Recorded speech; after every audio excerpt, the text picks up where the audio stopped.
Avon education centre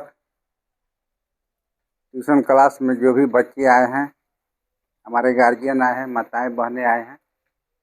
हमारे साथ बड़े भैया इंजीनियर बलराम सिंह जी हैं, इंजीनियर अजय कुमार सिंह जी हैं, विकास जी हैं, सुभाष जी हैं। सब लोग को मैं हार्दिक स्वागत करता हूं, धन्यवाद देता हूं कि इस तरह का प्रोग्राम रखे हैं आप लोग बच्चों को उत्साहित करने के लिए।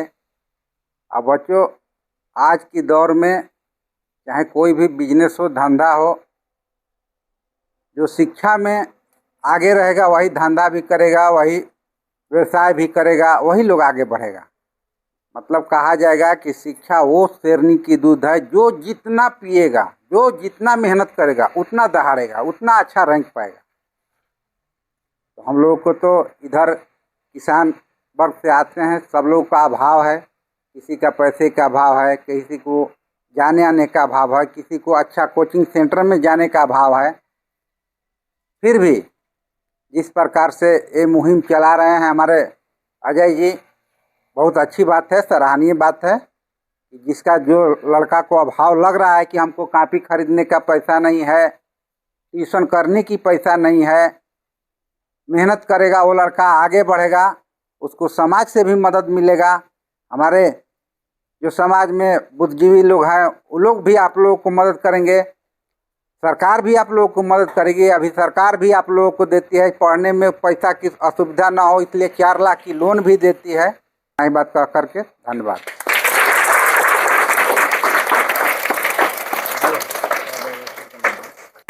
सबसे पहले तो मैं मिथिलेश जी को धन्यवाद देता हूं कि इस मरहूम भूमि पर जहां के लोग 90% सिर्फ अशिक्षित हैं, उन्होंने अपना समय देकर इस धरती पर इस बच्चों बच्चियों को शिक्षा देने की काम किया। इसके लिए मैं तहे दिल से धन्यवाद देता हूं। और साथ ही साथ अजय बाबू को, जो इंजीनियर हैं, वो अभी जो ये मुहिम चलाए हैं, अपने तरफ से बेचारे जितोड़ कोशिश कर रहे हैं कि हमारी बेटियां, हमारी बहनें, हमारे माताएं शिक्षित हों किसी भी तरह से। और मैं एक बात कहूँगा कि इस समय जो जितना पढ़ेगा उतना ही फायदा है। जो अभी जो आनाकानी करेगा बाद में उतना ही लिखेगा। जैसे अब अभी के दौर में जो जितना ज़्यादा पढ़ेगा बाद में उसको पढ़ना नहीं है, उसके लिए एक असिस्टेंट रहेगा, उसको सिग्नेचर भी करना है ना, तो उसको खड़ा होकर बताएगा कि यहाँ सर कीजिए, यहाँ कीजिए, यहाँ कीजिए। लेकिन अभी जो ज़्यादा पढ़ेगा उसको, और जो अभी नहीं पढ़ेगा बाद में तो ज़िंदगी भर कलर के काम करेंगे, टाइपिस्ट के काम करेंगे, लिखेंगे, पढ़ेंगे तो ज़िंदगी भर पढ़ना है। जो अभी पढ़ लीजिएगा 22 साल की उम्र के अंदर, और फिर 62 साल की उम्र तक आपको पढ़ना नहीं है, कोई चीज़ नहीं, सिग्नेचर देख के सिग्नेचर करना है। इसका अर्थ समझती हैं आप लोग ना? जो अभी ज़्यादा पढ़ेगा वो बाद में कुछ नहीं पढ़ना है, उसको सिग्नेचर करने के लिए बुलाया जाएगा। एक असिस्टेंट रहेगा, एक बॉडीगार्ड खड़ा रहेगा कि मैडम यहाँ साइन कर दीजिए, बच्चे यहाँ साइन कर दीजिए, सर यहाँ साइन कर दीजिए। इसलिए मैं आप लोगों से यही कहूँगा कि अभी 22 साल की उम्र के अंदर जितना ज़्यादा पढ़िएगा उतना ही ज़्यादा फायदा होगा। मैं भी शिक्षा में बहुत दान देता हूँ। 5 लाख रुपया बाबा गणिनाथ में दिया हूँ, जो आज तक से कोई नहीं किया। 5 रूम बनाकर पूरा मैंने एकदम कंप्लीट बना कर दिया। आज गणिनाथ की स्थिति हो गई है कि लोग कह देते हैं कि सिर्फ बैकवर्ड एथी का है, बनिया लोग का है। तो थोड़ा सा हम लोगों को तकलीफ लग जाती है। मीटिंग के अंदर जाने पर लगता है कि बनिया लोग चंदा दिया, लेकिन हम कहते हैं कि सिर्फ गोपी बिगहा करेसर मंडी से वो बना हुआ है, फिर भी लोग नहीं नाम लेता है।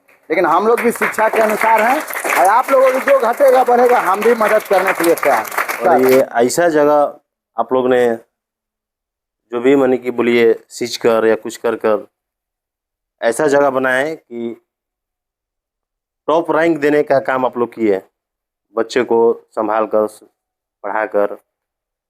और इसमें अजय जी हैं जो गरीब बच्चे को कॉपी किताब या कुछ भी हो सहयोग करते हैं। यही नहीं कि यहीं पर मानी कि लगभग हर जगह जहाँ भी जरूरत हो उनको लगता है, कान में जाता है कि हाँ बिना कापी कलम का लड़का पढ़ नहीं रहा है, वहाँ जाकर सहयोग करते हैं। इसलिए अजय जी को दिल से धन्यवाद। इनके बारे में पता है ना, अजय जी हमेशा इस कोचिंग में आते हैं, यहीं पे नहीं मतलब जहाँ इनकी जरूरत पड़ता है हर क्षेत्र में काम कर रहे हैं। और इन्हीं के नेतृत्व में जो इस साल तुम लोग आडा में भी जो पिछला साल हुआ इससे बहुत भयंकर तरीका से होगा। इस बार पूरे जिला से लोग है, कंपटीशन इस बार टफ होगा। इसे मन से पढ़ना है। इस बार लैपटॉप है, फर्स्ट प्राइज में लैपटॉप है फर्स्ट प्राइज में। सोचो कि क्या बात, इस बार टैब है पढ़ने के लिए। अजय जी के सहयोग से हम लोग डिसाइड करने हैं और इनका योगदान बहुत है। तो अजय जी के लिए एक बार जोरदार ताली होना चाहिए। आज A1 एजुकेशन सेंटर में आए हुए मेरे प्यारे भाई और बहनें और मेरे आस पड़ोस से चल के आए हुए मेरे सभी गार्जियन लोग और मेरे गार्जियन कृष्णा चाचा जी, बलराम चाचा जी और मेरे प्रिय मित्र मुकेश जी, छोटेलाल जी, सुभाष जी, गोरख जी, सुभाष जी और राजू जी, इन सभी लोगों का, राकेश जी, इन सभी लोगों का बहुत ज़्यादा मैंने सपोर्ट रहता है किसी कार्य को सफल बनाने में। अगर आप जब से शिक्षित नहीं हैं तब से शिक्षा का वास्तविक मतलब नहीं जानते हैं। शिक्षा का वास्तविक मतलब फॉरवर्ड क्लास में चले जाइए, राजपूत हो, पंडित हो, भूमिहार हो, वो सबको आज देख लीजिए। आपका बेटा खेत में किसानी करता है और उसका बेटा IAS IPS बन करके गद्दी संभाल रहा है। कितना आबादी है? 3% है। हम लोग कितना है? 85% हैं। फिर भी आज जहाँ भी चले जाइए, हाई कोर्ट हो, सुप्रीम कोर्ट हो, कोई DM आवास हो, कहीं भी चले जाइए, सब अधिकारी उन्हीं लोग का भरा हुआ है। तो आप कितना भी बलवान रह कर के भी, ताकतवर रह कर भी कुछ भी नहीं कर सकते हैं जब तक आपके कलम में ताकत नहीं है। शरीर से पहले की ज़माना गई जो शरीर से लोग ताकत होकर किसी को दबा दिया करते थे। आज के समय में कलम के ताकत से किसी को दबाया जाता है। अगर आपका बेटा एक IAS अधिकारी हो जाए तो आप चाहे कितना भी कमज़ोर थे, लेकिन आपके आस पड़ोस, चाहे आपके गांव जिला के लोग आपसे बोलने में सोचेंगे। तो ये होता है कलम की ताकत। शिक्षा वह शेरनी के दूध है जो जितना पिएगा उतना दहाड़ेगा। और शिक्षा एक ऐसा हथियार है जो घर के खराब से खराब परिस्थिति को बदल सकता है। हम लोग भी किसान के बेटा थे। आज मान लीजिए जो कुछ भी है, लेकिन पहले हम लोग के किसान के ही बेटा थे। हम लोगों ने भी पैसा के अभाव में बहुत कम पढ़ा लिखा, फिर भी जहाँ तक हो सका गार्जियन ने हम लोगों के सहयोग किए। उस टाइम तो कोई भी ऐसा संस्था नहीं था, मान लीजिए कोई आगे नहीं आता था शिक्षा के प्रति, जो कि आपको हेल्प करे कि नहीं आप पढ़िए, हम आपके साथ हैं। लेकिन आज हमने अभी तक 26 बच्चे को हमने ऐसा किया है कि जिसको किसी भी परिस्थिति में वो लोग को, मान लीजिए कि कोई परिस्थिति हो, उस परिस्थिति को झेलने के लिए उसके साथ हम खड़ा हैं। चाहे किताब कॉपी का समस्या हो, चाहे उसके पैसा का कहीं भाड़ा उड़ा जाने का समस्या हो, पढ़ने आने जाने का।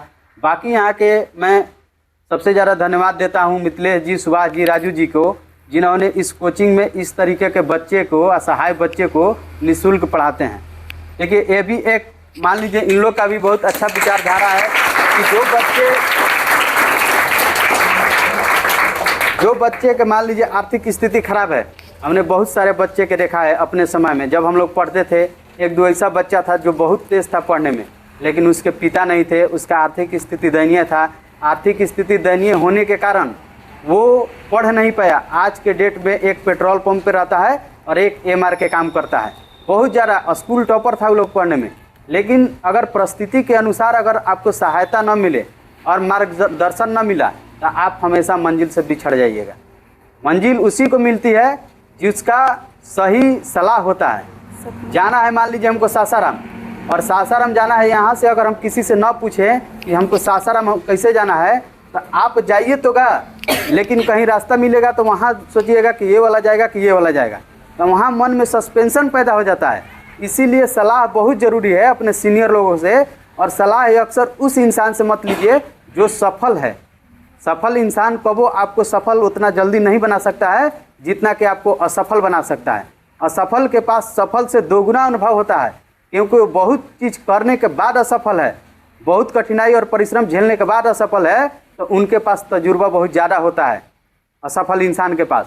तो आप लोग हमेशा अपने गांव में, अपने गुरुजी से, चाहे जिससे भी आपको सलाह लेना है, अपने रिलेशन में आप लोग हमेशा सलाह लीजिए। गार्जियन क्या कर सकते हैं? यहीं पे गार्जियन लोग बैठी हैं, हमारे चाची लोग बैठी हैं, चाचा लोग बैठे हैं, ये लोग खूब कर सकते हैं आपके लिए। तो लोन पर लेके पैसा दे सकते हैं पढ़ने के लिए। एक माँ और पिता का इतना कलेजा बड़ा होता है कि अपने बच्चे के लिए कभी दुख नहीं देखना चाहते हैं। चाहे वो लोन ले करके दें, चाहे वो किसी भी तरह से दें, चाउर बेच के दें, गेहूँ बेच के दें, लेकिन आप जब बोल दीजिएगा कि मेरा फीस जमा करना है, मेरे स्कूल में रजिस्ट्रेशन हो रहा है, तो लोग चाउर और गेहूँ तक बेच के आपको देंगे, यहाँ तक गहना तक बेच के दे देंगे। लेकिन वही बच्चा जब पढ़ लिख लेता है, जब शादी ब्याह हो जाता है, तो सोचिए, घर के परिस्थिति बदलने के बजाय अपने ससुरारी की परिस्थिति बदलने लगता है। बहुत सारा हम लोगों को देखने को मिलता है। आज हम बहुत सारे लोगों को देख रहे हैं कि जिनके बाप ने बहुत सारे मजदूरी कर करके पढ़ाएं, और जब बच्चा नौकरी करने लगा तो आज भी पिता वही काम कर रहा है जो 10 साल पहले करता था अपने बच्चे को परिश्रम करके पढ़ाने के लिए। और बेटा नौकरी कर रहा है लेकिन मुंबई और दिल्ली में अपना फ्लैट लेके अपने फैमिली के साथ रह रहा है। और आप माता पिता से ज़्यादा अपने सास ससुर के बुला रहा है कि आइए सास ससुर यहाँ घूम लीजिए, यहाँ घुमा देते हैं। तो सोचिए, इस तरीके का समाज में परिस्थिति हो गया है।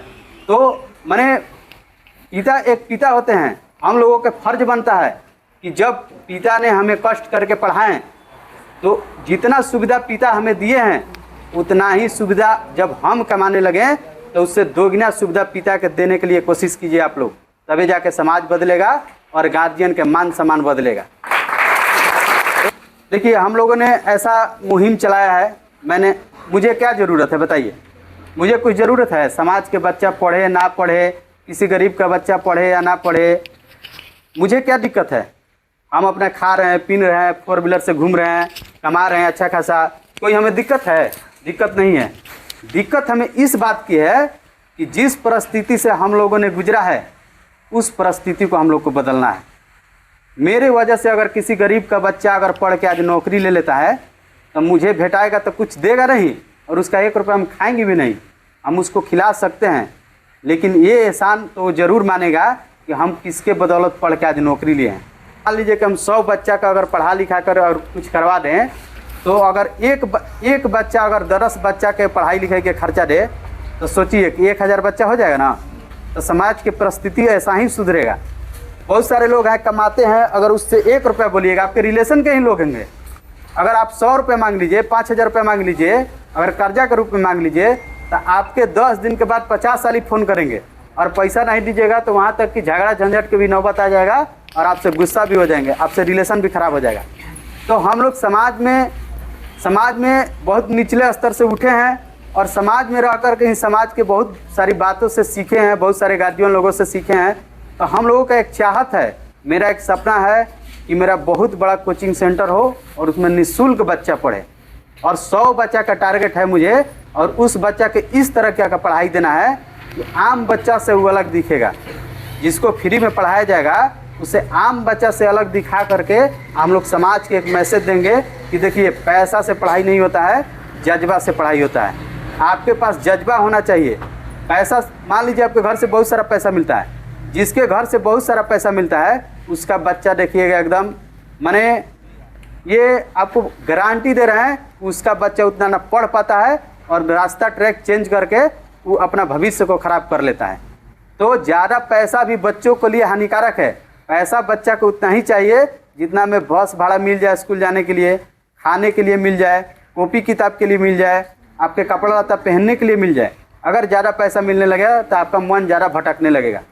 इसलिए हम चाह रहे हैं कि आने वाले समय में एक हम लोग के एरिया में ऐसा कोचिंग खुले जिसमें निःशुल्क व्यवस्था हो और 100 से 150 बच्चा फ्री में पढ़ सके, और उस बच्चा पढ़ने के बाद वहाँ से निकले तो अपने गांव समाज के नाम रोशन करें और कहीं ना कहीं अफसर बन के अपना कार्य करें और ईमानदारी पूर्वक कार्य करें।